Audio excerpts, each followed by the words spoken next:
let's refresh everyone on some winners and losers for the Falcons coming out of preseason week 2 and going into their preseason finale against the Pittsburgh Steelers.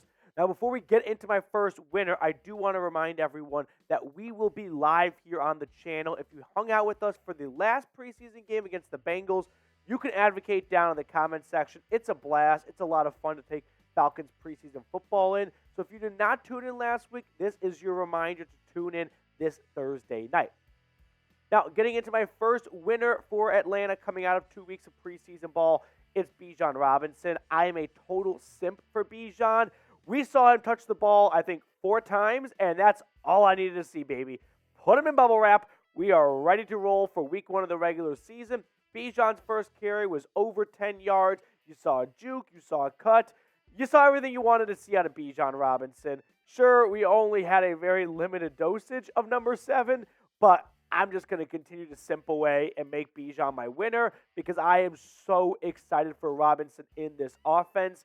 I usually don't become too much of a sucker for draft prospects because there is always that unknown of who's the next Jamarcus Russell, right? Who's going to be that bust that no one sees coming?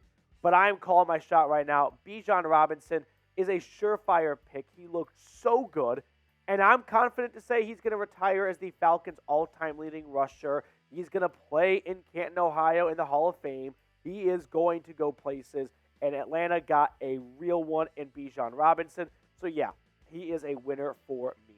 So if you are excited for the real debut where he's going to get more carries than just 4 and he actually touches the ball in the goal line, for example, spam me down in the comment section below. I just love rallying the troops up here and getting ourselves ready for the Bijan Robinson hype train.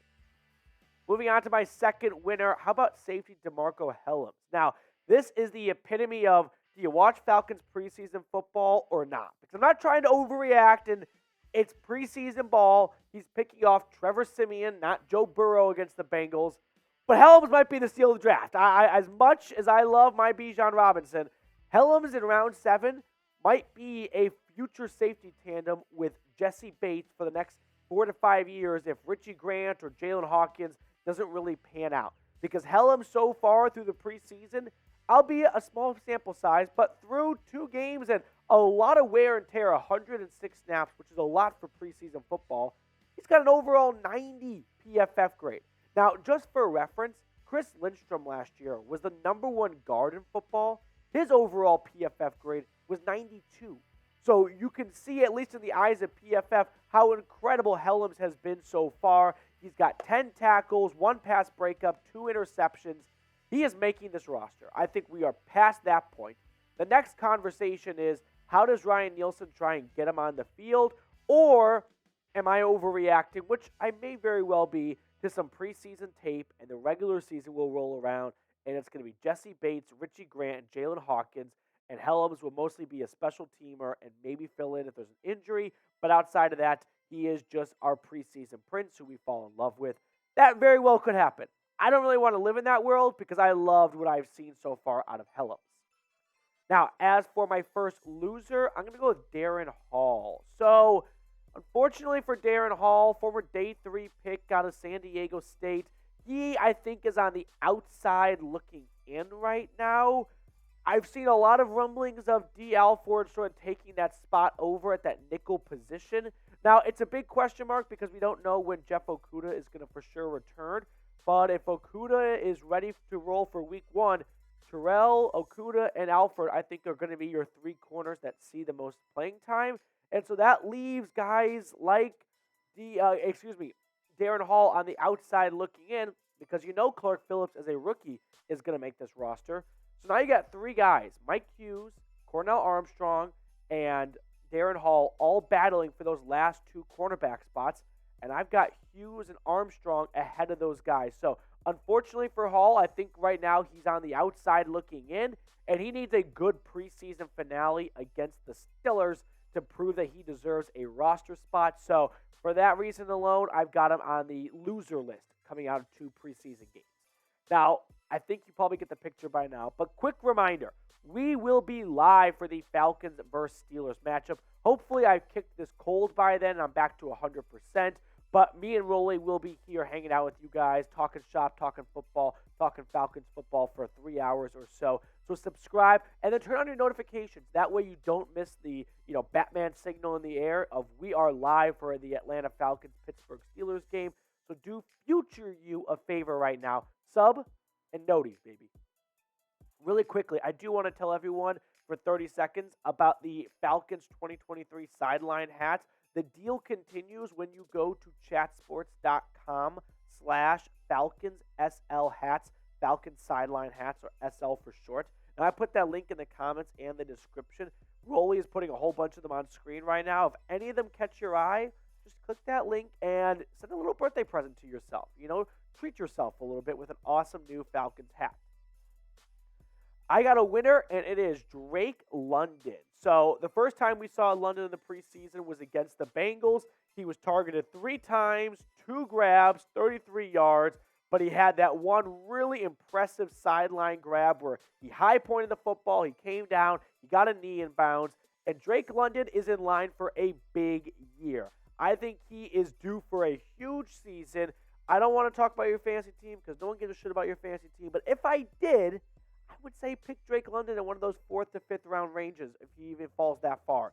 So London, in my eyes, as Desmond Ridder's go-to target, and more importantly, he's just giving me, I wouldn't say Mike Evans vibes, but kind of like how Mike Evans has overcome no matter who the quarterback was, whether it was with Tom Brady or whether it was with Jameis Winston, or I think he even had a little bit of a stint with Mike Lennon, Ryan Fitzmagic. Like, Evans always produced. That's the point I'm trying to make here.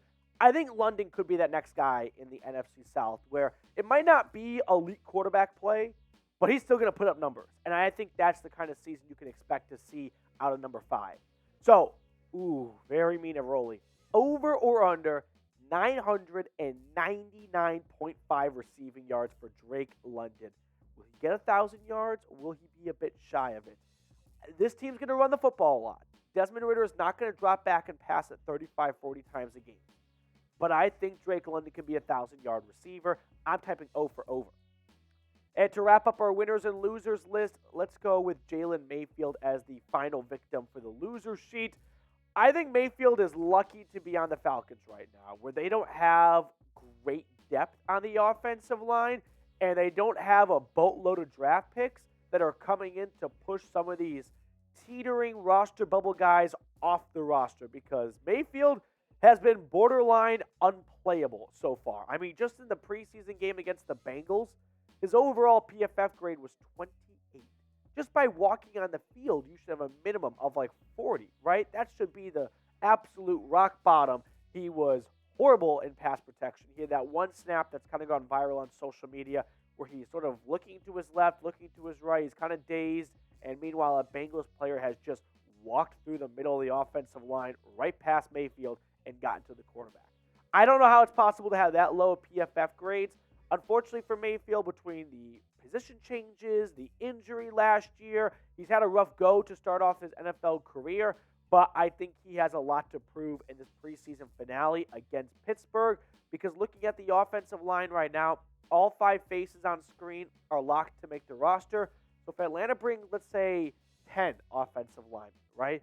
I think Museo's a lock. Mayfield's probably there. And then you've got a Gwynn that's also, I think, going to make this roster. So you got a good battle, though, to push Mayfield for one of the final roster spots. But he needs to bring his A game against Pittsburgh. So what do you think? Will Jalen Mayfield make the roster? It's an important question because I think if an injury does pop up, he might be one of the first guys off the bench because he does have that experience at tackle and guard. So give me your thoughts down below in the comment section. We've got, I think, a pretty good draft today, Rolly. I'm very excited for this draft. Yesterday's draft ended in a tie. Do I have the numbers right, Rolly? Yeah, both of us got 3 votes, so no blood drawn, and we go to a very pivotal one because this draft is now worth 2. A push? And it's college rivalries. We're not at 11, and it's an interesting one. Very fun. A lot of different ways you can go with this. Yep, with week 0, just this upcoming weekend. I thought it would be a good time to dip into the college pool. Yeah. So I had the 1-1 selection, and I went with Auburn, Alabama. There is really no wrong answer here, but Auburn, Alabama at night It always feels like Auburn gets Alabama's number when Auburn needs it most, and Alabama always gets Auburn when Auburn needs it most. And to me, that makes it one of the most exciting rivalries in all of college sports. Yeah, with my first pick, I went with Duke UNC, and this is obviously more of a basketball college rivalry, but I think you could argue the Duke UNC college basketball rivalry is the best rivalry in all of sports, no matter which sport you're playing. Duke UNC, always a classic when the Tar Heels and Blue Devils match up twice a year. The big game was my next selection, Ohio State and Michigan. I kind of had a lengthy debate with one of my coworkers about what makes the best college football rivalry game, and it's usually night games, but for whatever reason, Ohio State, Michigan at 11 a.m. Central, noon Eastern just hits different after Thanksgiving. It's one of the best games out there, even if one of the teams is having a down year. More often than not, Michigan, it always produces a lot of eyeballs. With my second pick, I go with Army-Navy, maybe the most recognizable college football game of each year. I mean, you get the troops, one of the most electric atmospheres out there, Army-Navy, to end the season between bowl season and conference championship games. Always a awesome game. Big time value pick by me at number 5, Texas, Oklahoma. The Red River Shootout, the Red River Showdown, whatever you want to call it these days. It is one of the best atmospheres in college football. It's in Dallas. It's at the Cotton Bowl during the Texas State Fair. It's an even line drawn down the field between burnt orange and red, and it creates for all-time flyover moments of that half the side's orange, half the side is red. You can't go wrong with it. With my third pick, I went with Florida, Georgia, one of the more classic football rivalries. You play every year, neutral site. I just love when the Gators and Bulldogs match up on a nice little Saturday matinee. Yep, one of the best cocktail parties out there in Jacksonville. To wrap it up, this one is not mostly, 99 just because of the name of the rivalry, BYU-Utah, the Holy War. There are so many great names for college football rivalries, but the Holy War, it just sounds so cool. Plus, these guys are just like 45 minutes separated in Provo and Salt Lake City. It is a very fun game to watch. If you've never done some Pac-12 After Dark, this is a good late-night game to watch. To end the draft, I went with Michigan State. Michigan being the only team to be featured on this list twice, but I just love the fact that they battle it out in basketball, they battle out in football. Most of these rivalries on screen are one sport. Well, Michigan State is very versatile. They battle it out and have a pretty intense rivalry on the hardwood and on the gridiron. Love Michigan State. So let us know who you think had a better draft down in the comments section. If you've never voted before, this would be a good time to make your debut. Go to the polls, type Petey for myself, type Roley for Roley. Let us know who you think had a better draft. Subscribe, like the video, comment, all that good stuff, and we will see everyone later.